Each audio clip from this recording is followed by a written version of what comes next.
तो देखो, आज के इस वीडियो सेशन में हम दो अलग अलग प्रोग्रामिंग्स को करने वाले हैं और ये दोनों ही प्रोग्रामिंग जो है ये दो अलग अलग मेथड्स पे बेस्ड है। यानी कि मैं बोलना यही चाहता हूँ कि जो लास्ट क्लासेस के दो वीडियोस ऑलरेडी अपलोड कर चुका हूँ मैं, उसमें दो अलग अलग तरीके मैंने बता रखा है, जिनमें से पहला तरीका है इनपुट स्ट्रीम रीडर का, डेटा को इनपुट करने के लिए।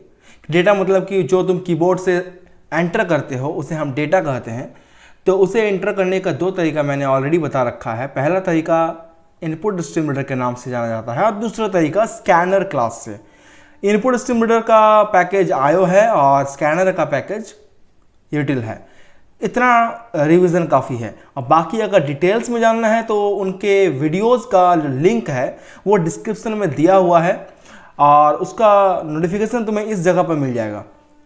तो इस वीडियो के ख़त्म होने के बाद तुम्हें वो दोनों लिंक मिल जाएंगे, या तो तुम डिस्क्रिप्शन में जाओ और उन वीडियोस को देखो और फिर इस छोटे से एक डेमो प्रोग्रामिंग को देखो ताकि तुम्हें चीज़ों को ज़्यादा बेहतर समझने में आसानी हो। तो मेरा आज का पहला सवाल है, write program in Java to enter total number of students and girls in a class and find and display the percentage of boys and girls in the class।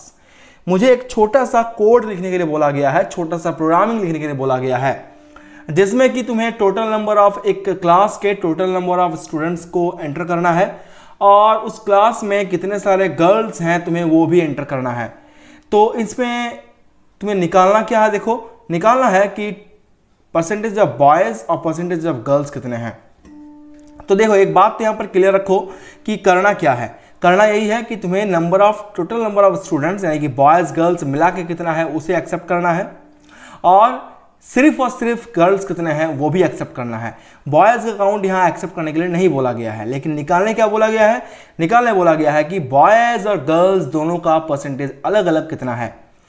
और दूसरा सवाल जो हमारा है आज का वो कुछ ऐसा है, देखो कि write program in Java to accept the diagonal of a square, find and display the area and perimeter। बड़ा ही आसान सवाल है, मैथमेटिक्स का एक सवाल है जिसे तुम्हें जावा के थ्रू, कोडिंग के थ्रू करना है। करना क्या है, इसमें तुम्हें चीज़ें एक्सेप्ट क्या करनी है देख लो। पहले एक्सेप्ट करने के लिए बोला गया है डायगोनल ऑफ ए स्क्वायर। एक स्क्वायर का डायगोनल तुम्हें एक्सेप्ट करना है और उस डायगोनल के हेल्प से उस स्क्वायर का एरिया और पेरीमीटर ये दोनों चीज फाइंड करना है और साथ ही साथ उसे डिस्प्ले भी करना है। तो मैं शुरू करता हूं सबसे पहले आज का पहला प्रोग्राम जो कि है ये। तो चलो, इसको प्रोग्राम को लिखने के लिए मैं चलता हूं ब्लूजे के स्क्रीन पे। तो जैसा कि तुम देख पा रहे हो कि ब्लूजे का स्क्रीन मैंने ओपन कर लिया है और इसमें सबसे पहले हम जाएंगे न्यू क्लास में। न्यू क्लास में जाने के बाद क्लास का नाम देना पड़ता है। क्लास का नाम सपोज कर लेते हैं कि हम दे देते हैं स्टूडेंट। स्टूडेंट नाम का हम एक क्लास बना रहे हैं और इसके बाद ओके। तो देखो यहाँ पर स्टूडेंट नाम का एक ऑलरेडी क्लास बन चुका है। क्लास बनने के बाद कुछ ऐसा दिखता है उसका स्ट्रक्चर। अब इस पर करते हैं डबल क्लिक। इससे क्या होगा कि ये जो क्लास हमने क्रिएट किया है ये हो जाएगा ओपन। ओपन होने के बाद देखो कुछ यहाँ पर बेसिक से बाय डिफ़ॉल्ट डिटेल्स रहते हैं, कुछ कोडिंग्स रहती है जिसे हमें डिलीट करना पड़ता है। तो कीबोर्ड में कंट्रोल ए दबा के बैक स्पेस दबा देना तो तुम्हें जितने भी लिखी हुई चीज़ें हैं वो डिलीट हो जाएंगी। इतना करने के बाद तुम्हें अगर सबसे पहला वाला प्रोग्रामिंग तुम अगर इनपुट स्ट्रीम रीडर से बनाना चाहते हो तो उसके लिए सबसे पहले करना क्या पड़ेगा, तुम्हें उस पैकेज को कॉल करना पड़ेगा जिस पैकेज के अंदर इनपुट स्ट्रीम रीडर नाम का क्लास है। तो वो क्लास का नाम, उस पैकेज का नाम है आयो पैकेज। तो पैकेज को कॉल करने का तरीका मैंने लास्ट क्लास के छोटे से वीडियो में बताया था कि इम्पोर्ट नाम का कीवर्ड का इस्तेमाल करते हैं, फिर लिखना पड़ता है जावा, फिर .io पैकेज का नाम है, फिर .asterisk। एस्ट्रिक का मतलब क्या होता है तुम्हें अच्छे से मालूम है। चलो इसके बाद बढ़ जाते हैं क्लास का नाम, क्लास स्टूडेंट। इतना होने के बाद अगला हमारा करना पड़ता है पब्लिक स्टैटिक वॉइड मेन और इसके अंदर लिखना होगा हमें स्ट्रिंग args। और इसके बाहर में इनपुट आउटपुट में अगर कोई भी एरर आता है, मतलब कोई गलती होती है, तो उसे पकड़ने के लिए, उसे पकड़ के सुधारने के लिए ये लाइन ऑफ कोड लिखना पड़ता है, थ्रोज आयो एक्सेप्शन। ये लाइन ऑफ कोड तुम्हें लिखना पड़ेगा।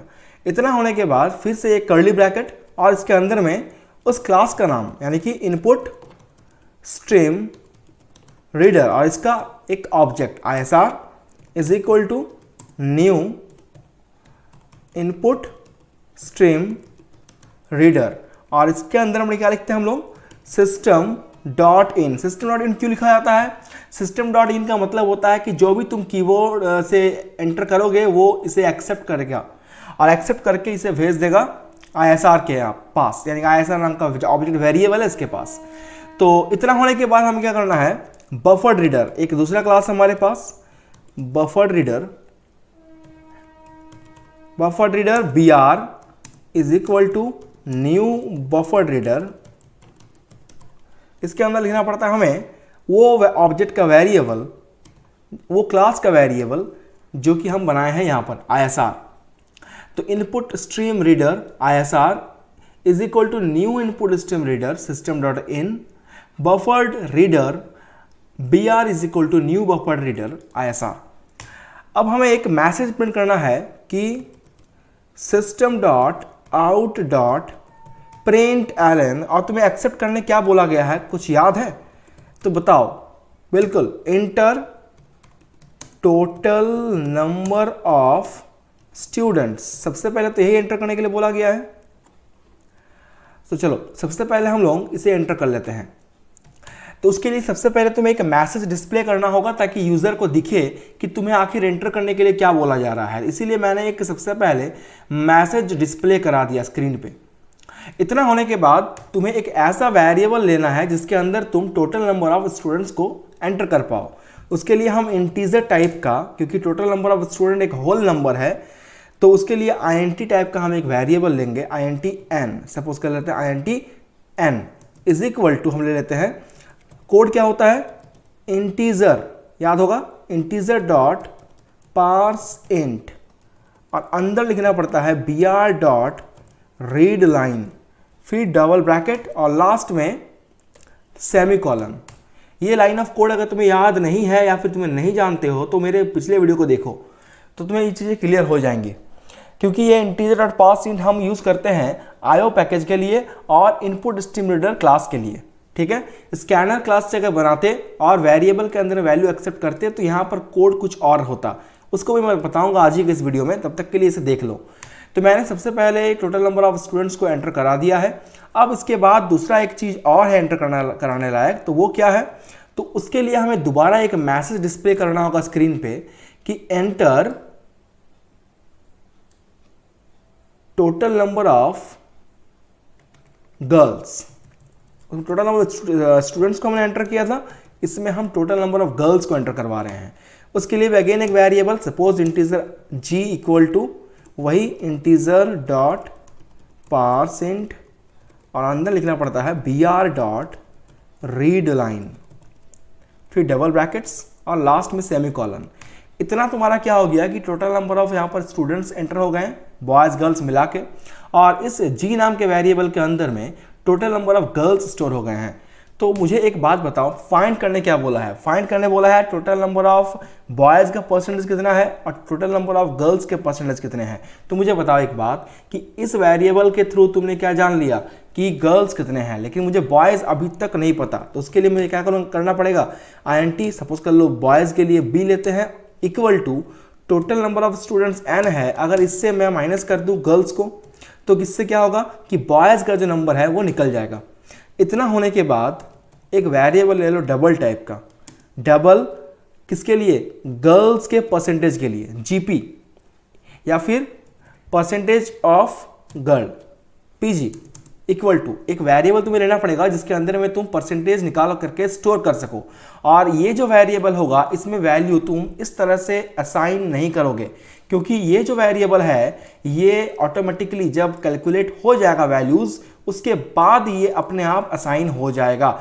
उसके लिए तुम्हें खुद से वैल्यू डालने का जरूरत नहीं है, इसीलिए तुम इसमें इस तरह का स्टेटमेंट नहीं लिखोगे। चलो, परसेंटेज ऑफ गर्ल्स अगर फाइंड करना है तो उसके लिए हम क्या करना पड़ेगा, उसके लिए करना पड़ेगा पहले गर्ल्स का number divide by total number of students, और इसे घेर देते हैं ब्रैकेट से, और मल्टीप्लाई कर देना है, तुम्हें मल्टीप्लाई कर देना है 100 से। तो ये तुम्हें क्या करेगा, नंबर ऑफ गर्ल्स दे देगा, परसेंटेज ऑफ गर्ल्स, माफ करना। और दूसरा मुझे निकालने क्या बोला गया है, डबल PB मतलब परसेंटेज ऑफ बॉयज़।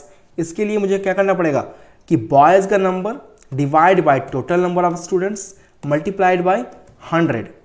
तो ये दोनों लाइन ऑफ कोड से तुम्हें क्या मिलेगा, परसेंटेज ऑफ गर्ल्स और परसेंटेज ऑफ बॉयज़ मिल जाएगा। और अब इसे करना क्या है, प्रिंट। तो प्रिंट करने के लिए हमें यही सेम स्टेटमेंट इस तरह का एक लिखना होगा। तो उसके लिए हम लिखते हैं system dot out dot print ln, और अंदर लिखना है तुम्हें यही सेम मैसेज। मत लिख देना inter total number of girls, नहीं, बिल्कुल नहीं। मैसेज तुम खुद से सेट करोगे कि तुमको क्या प्रिंट करना है। तो तुम्हें प्रिंट करना है परसेंटेज ऑफ गर्ल्स, तो लिखो percentage of girls is equal to, और ये तो मैसेज हो गया। और साथ ही साथ अगर वेरिएबल भी प्रिंट करना होता है तो उसके लिए प्लस लगाना पड़ता है। इसके बारे में मैंने पिछले बहुत सारे वीडियोस में प्रोग्रामिंग्स के थ्रू तुम्हें बता रखा है कि एक मैसेज, एक पूरा मैसेज और एक वेरिएबल के अंदर का वैल्यू दोनों अगर साथ में प्रिंट करना है तो उसके लिए तुम्हें प्लस साइन का यूज़ करना पड़ता है, मैसेज के बाद प्लस साइन का। उम्मीद करूँगा तुम्हें ये चीज़ें याद रहेंगी और आगे के बहुत सारे प्रोग्रामिंग्स होंगे भी तो शायद तुम्हें प्रैक्टिस हो जाए। और अगला हम प्रिंट कर रहे हैं परसेंटेज ऑफ बॉयज़। तो परसेंटेज ऑफ बॉयज़ में क्या, हम किस में स्टोर है, परसेंटेज ऑफ बॉयज़ PB के अंदर स्टोर है, PB नाम के वेरिएबल के अंदर। तो यहाँ हम लिखेंगे PB। अब देखो मेरा जो काम था वो हो गया ख़त्म। अब हमें करना पड़ेगा इस मेन मेथड को क्लोज। ये मेन मेथड यहाँ पर ओपन हुआ था, उसको मैंने क्लोज कर दिया, फिर अगेन एंटर, और फिर ये जो क्लास स्टार्ट हुआ था स्टूडेंट नाम का उसे मैंने यहाँ पर क्लोज कर दिया। तो ये एक छोटा सा प्रोग्रामिंग था जिसमें हम नंबर ऑफ स्टूडेंट्स को स्टोर कर रहे हैं, टोटल नंबर ऑफ गर्ल्स को स्टोर कर रहे हैं, फिर बॉयज़ का नंबर फाइंड कर रहे हैं, और यहाँ पर परसेंटेज ऑफ गर्ल्स और परसेंटेज ऑफ बॉयज़ फाइंड कर रहे हैं, और लास्ट में इन दोनों का हम लोग कर दे रहे हैं प्रिंट। तो चलो इसे करते हैं। अब सबसे पहले जल्दी जल्दी कंपाइल करके देखते हैं कि नो सिंटैक्स एरर दिखा रहा है, यानी कि मुझे कोई गलतियाँ नहीं हुई है इसमें। अब कर दो क्लोज, और ये मेरा जो क्लास है इसके ऊपर राइट क्लिक करके वॉइड मेन के ऊपर क्लिक करो और फिर ओके। ये करने के बाद देखो तुम्हारे पास ये रन विंडो खुल जाएगा, जैसे तुमको एक वही मैसेज दिखेगा जो कि हम कोडिंग करते वक्त लिखे थे, inter total number of students. Suppose कर लो टोटल नंबर ऑफ स्टूडेंट्स 50 है, और वो जो 50 एंटर करोगे वो यहाँ पर दिखेगा, देखो इस जगह पे है ना 50। अब इतना 50 लिखने के बाद कीबोर्ड में एंटर प्रेस कर दो तो देखो तुम्हारा जो 50 था वो यहाँ डिस्प्ले हो जाएगा। अब अगला मैसेज क्या था मेरे पास कि inter total number of girls. तो total number of girls suppose कर लेते हैं कि 20 है, अगेन वही 20 देखो यहाँ पर दिख रहा है, और फिर एंटर प्रेस कर दो तो तुम्हें टोटल नंबर ऑफ यहाँ पर गर्ल्स स्टोर हो गए। परसेंटेज ऑफ गर्ल्स और परसेंटेज ऑफ बॉयज़ यहाँ पर प्रिंट नहीं हो रहा है, 0.0 कुछ मिस्टेक्स हुए होंगे, देख लेते हैं। देखो मिस्टेक ये सिंपल हुआ है कि हम देखो अगर हमें वहाँ पर 0.0 रिजल्ट मिल रहा है तो उसका वजह यह है कि हमने ये दोनों ही वेरिएबल जो लिया है ये मैंने इंटीजर टाइप का लिया है, तो इसे कन्वर्ट करना पड़ेगा डबल टाइप में। तो उसके लिए एक्सप्लिसिट कन्वर्जन करना होगा, यानी कि उसके पहले लगा देना होगा हमें डबल। अगर हम डबल लगा देते हैं तो इससे क्या होगा, देखो रिजल्ट हमारा जो है 0.0 आ रहा था, अब वैसा कुछ रिजल्ट हमें देखने के लिए नहीं मिलेगा। टोटल नंबर ऑफ स्टूडेंट्स हमने 50 एंटर कर दिया और नंबर ऑफ गर्ल्स हमने 20 एंटर कर दिया। तो देखो यहाँ पर कि परसेंटेज ऑफ गर्ल्स 40% है और परसेंटेज ऑफ बॉयज़ 60% है। अब तुमको ये बात क्लियर हो गया होगा कि मिस्टेक कहाँ हुई थी। ये भी एक तरह का तुम्हारे लिए नॉलेज ही है कि हम इंटीजर टाइप का वेरिएबल में वैल्यू स्टोर किए हैं और उसे डबल में कन्वर्ट करना चाहते हैं, तो उसके लिए हमें उसको एक्सप्लिसिटली कन्वर्ट करना होगा इंटीजर को डबल में। ठीक है, तो इस तरह से हम लोग उस प्रोग्राम को लिख सकते हैं कि आगे में डबल लिख करके आंसर्स ला सकते हैं। तो बढ़ जाते हैं अपने अगले सवाल की ओर। अगला सवाल हमारा था कि write program in Java to accept diagonal of a square and find the area and parameter. तो उसे हम इनपुट स्ट्रीम रीडर से नहीं बनाएंगे, उसे बनाएंगे हम लोग स्कैनर क्लास से। चलो उसके लिए हम लिख लेते हैं स्क्वायर नाम का एक क्लास बनाते हैं, और स्क्वायर नाम के क्लास में डबल क्लिक करके हम इसे कर लेते हैं ओपन और कंट्रोल A एंड डिलीट। और इसमें हम लोग हालांकि यूज़ कर रहे हैं स्कैनर क्लास का, तो इसमें लिखना होगा import Java dot यूटिल dot scanner, और इसमें क्लास का नाम हमने लिखा है स्क्वायर। तो इसके अंदर हम लोग सबसे पहला काम ये करना है कि पब्लिक स्टैटिक वॉइड मेन लिखना होगा। Public static void main and इसके अंदर में स्ट्रिंग args। और मैं तुम्हें बता दूं एक बात कि इसमें बाहर में कोई भी थ्रोज आया एक्सेप्शन लगाने का जरूरत नहीं पड़ता स्कैनर क्लास के लिए, ठीक है। आज के अंदर में सिंपल एक लाइन का कोड है, scanner sc is equal to new scanner, और इसके अंदर में जस्ट लिख दो सिस्टम डॉट इन। बस एक ही लाइन का कोड है, इसमें कोई दूसरा लाइन ऑफ कोड नहीं है ऑब्जेक्ट्स बनाने के लिए। जैसे कि इनपुट स्टिमुलेटर में क्या था, इनपुट स्टिमुलेटर भी था और बफर रीडर भी था, इसमें ऐसा कुछ भी नहीं है। तो इतना होने के बाद तुम्हें एक मैसेज डिस्प्ले करना है, system dot out dot print ln की इंटर, क्या करने बोला गया है, enter the diagonal of a square.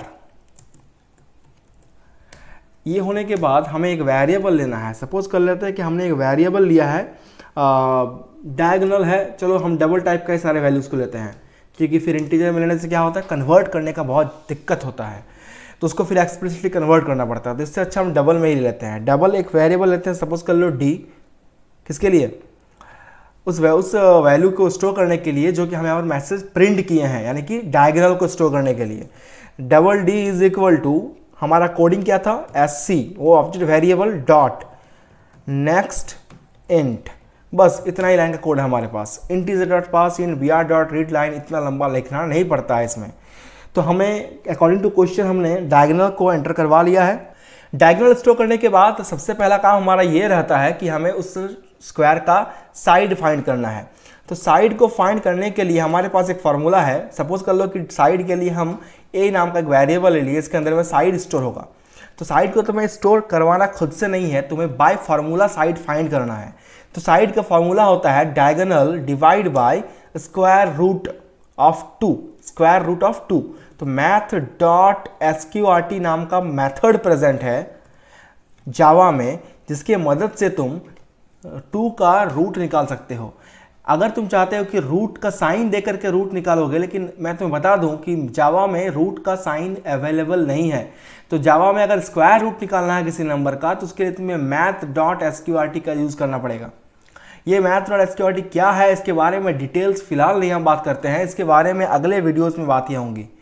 तो इस ए के अंदर में क्या स्टोर हो रहा है, साइड ऑफ द स्क्वायर। अब जब साइड निकल ही गया है, तब हम क्या करेंगे, अब हम लोग एरिया निकाल देंगे। तो एरिया के लिए सपोज कर लो कि तुमने एरिया नाम का वेरिएबल लिया है, is equal to a into a, side into side, यही तो होता है एरिया का फॉर्मूला। अब एरिया जब फाइंड हो गया तो अब बात करते हैं लास्ट टॉपिक, जो कि हमारा है डबल टाइप का वेरिएबल p मतलब पैरामीटर। पैरामीटर इक्वल टू होता है 4 इंटू साइड, साइड हम a में लिया साइड। तो यहाँ तक देखो, ये दोनों मेरा एरिया और पैरामीटर आ गया। जैसे ये सब आ चुके हैं तो हम सिंपल क्या करेंगे, अब प्रिंट करने की बारी। System dot out dot print ln, यहाँ लिखना होगा तुम्हें कि area of the square is equal to plus area. Area नाम का वेरिएबल है जिसके अंदर में एरिया स्टोर है। तो इतना लिखने के बाद है semicolon, again system dot out dot print ln, और इसके अंदर में लिखना क्या पड़ेगा तुम्हें, parameter, parameter of the square is equal to what, किसके अंदर में स्टोर है, p के अंदर में स्टोर है। तो उसके लिए p नाम का वेरिएबल हम प्रिंट कर देंगे और लास्ट में सेमीकोलन लगा देंगे। बस इतना काम हमारा था। इसके बाद मेन का ब्रैकेट क्लोज होगा और फिर लास्ट में क्लास का ब्रैकेट क्लोज हो जाएगा। अब हमारा सबसे आखिर में काम बचता है कंपाइल करने का। तो कंपाइल करने में पता चला कि नो सिंटैक्स एरर है, यानी कि इस प्रोग्राम में कोई भी मिस्टेक नहीं है। चलो इसको करते हैं क्लोज, और इस स्क्वायर नाम में क्लास में करते हैं राइट क्लिक और करते हैं वॉइड मेन में क्लिक और ओके।